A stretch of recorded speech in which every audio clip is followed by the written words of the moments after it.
classement des meilleures villes étudiantes, partie 2. Alors on continue directement avec Lille, qui est selon moi une très bonne ville étudiante que je mettrais directement dans A. Pourquoi? Parce que c'est une ville qui est super étudiante, elle est super sympa.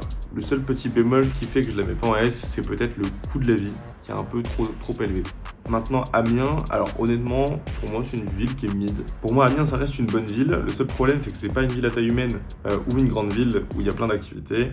Ce qui fait que même si le coût de la vie reste bas, je le mettrai dans mid. Ok, maintenant on va passer à Besançon, qui pour moi reste une ville qui est mid. Alors pourquoi mid? Tout simplement parce que la ville reste abordable avec un cadre naturel qui est vraiment sympa et plutôt pas mal pour un budget serré, mais d'un point de vue académique, elle reste en dessous de certaines villes. Maintenant, Bordeaux. Alors Bordeaux, pour moi, ça va dans A directement parce que c'est une ville qui a un très beau patrimoine et qui a une vie étudiante assez active. Donc ça reste super intéressant pour un étudiant d'aller vivre là-bas, mis à part le fait que ça coûte encore une fois un peu plus cher, mais ça reste une ville qui est magnifique. En plus de ça, académiquement, la ville est quand même plutôt reconnue, donc franchement, ça reste une très bonne ville. Alors maintenant, Brest. Alors Brest, ça reste une bonne ville entre guillemets étudiante, mais ça reste une ville qui est excentrée de tout.